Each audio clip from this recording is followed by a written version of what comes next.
Lumière sur la saison culturelle 2023 au Conservatoire du Grand Chalon en Saône-et-Loire. On peut pas dire que cette nouvelle année s'annonce sans tambour ni trompette puisque la trompette sera notamment au menu du prochain Café Gourmand. Le programme de janvier a beau être réglé comme du papier à musique, il n'a pas fini de nous surprendre avec des propositions parfois atypiques et exaltantes. On les découvre avec Marion Schrottensberger, directrice artistique de la saison du Conservatoire du Grand Chalon. Bonjour. Bonjour. Alors vous mettez les petits plats dans les grands dès ce soir avec le gala Offenbach de l'Orchestre National de France qui est, rappelons-le, le premier orchestre symphonique permanent créé en France. C'est à l'Espace des Arts à 20h. Comment va se passer ce voyage au cœur du répertoire d'Offenbach ? Et oui, en effet, ce soir, on aura une très belle soirée qui est donc organisée en co-réalisation entre le Conservatoire et l'Espace des Arts. On a effectivement la chance d'avoir ce grand orchestre qui est l'Orchestre National de France sur le plateau de l'Espace des Arts. Il sera dirigé par le chef Enrique Mazzola. Et sur scène, on aura vraiment la chance d'avoir deux des plus belles voix de la scène actuelle, c'est-à-dire la soprano Patricia Petitbon et le ténor Cyril Dubois. Et alors, ils viennent nous interpréter 12 extraits de l'œuvre d'Offenbach. Alors, Offenbach, pour ceux qui ne connaissent pas, c'est un compositeur qui au départ était également violoncelliste et qui est vraiment mis dans la catégorie des musiciens populaires, mais dans le bon sens du terme, puisque c'est un inventeur de mélodies joyeuses, populaires, qu'on a entendues, même si on ne connaît pas de la musique classique, il y a des airs de son époque qu'on a déjà entendus. Et donc on est ravis que son œuvre soit interprétée par un si grand orchestre. Et ça reste quand même une chance infinie d'avoir à Chalon-sur-Saône des musiciens de ce talent-là. On rappelle que vous avez instauré une nouveauté cette saison au Conservatoire du Grand Chalon. Il s'agit des cafés gourmands. Alors quel est le concept et qui sera l'invité du prochain ce jeudi 12 janvier ? Oui, en effet, c'est un nouveau rendez-vous qu'on propose. Là, le 12 janvier, ça sera le deuxième. Le café gourmand, donc pour vite rappeler ce que c'est une équation un petit peu magique. C'est-à-dire que si vous réservez pour ce concert qui dure 30 minutes, puis vous réservez également un plat du jour au bistrot des artistes qui est donc au sein du conservatoire, le bistrot vous offre un café gourmand.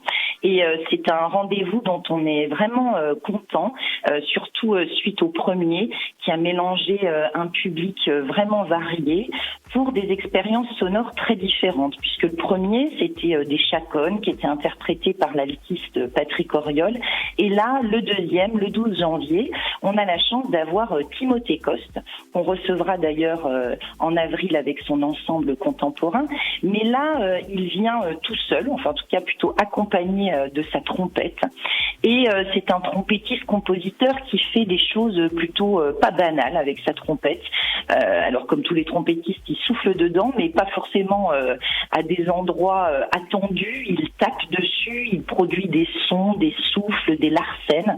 Et si on ferme les yeux, eh bien cette trompette devient tout un tas d'autres instruments.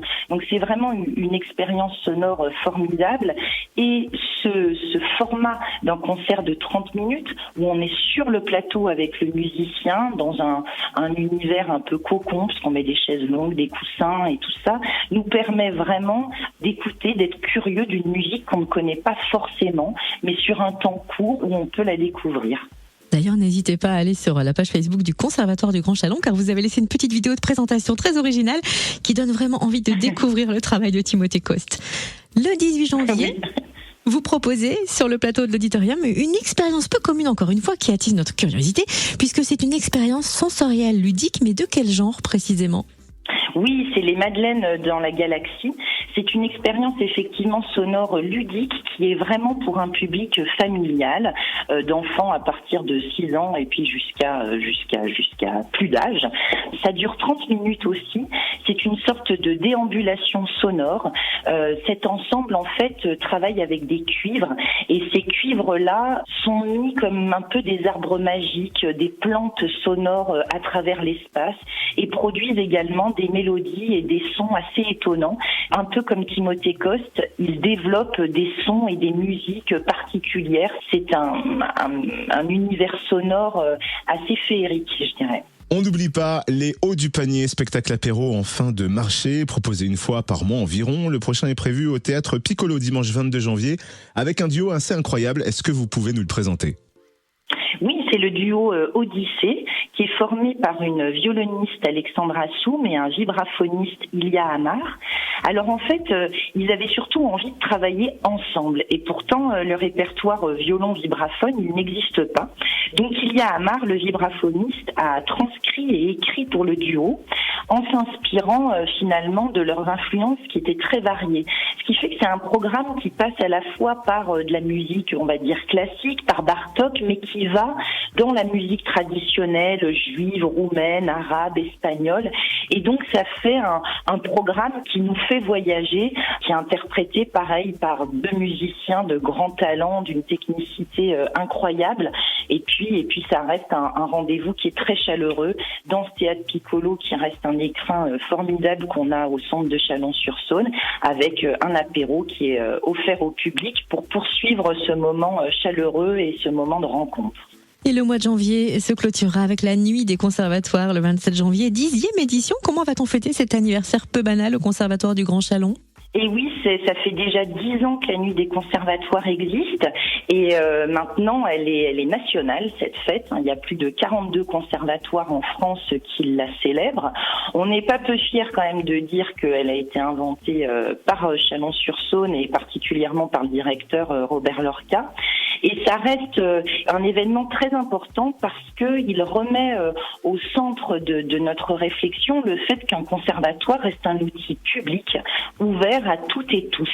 Et donc, c'est l'occasion pour tout un chacun de venir passer les portes du conservatoire sans crainte, parce qu'on sera plein à déambuler à travers ce beau bâtiment pour découvrir tout le travail qui s'y passe tout au long de l'année, qui est porté par nos enseignants et nos élèves.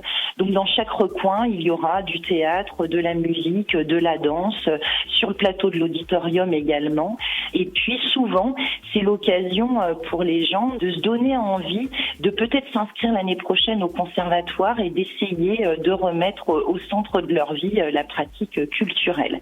Et pour plus d'infos, rendez-vous sur le site conservatoirelegrandschalon.fr. Merci infiniment Marion Schrottensberger, directrice artistique de la saison du Conservatoire du Grand Chalon. Merci beaucoup à vous.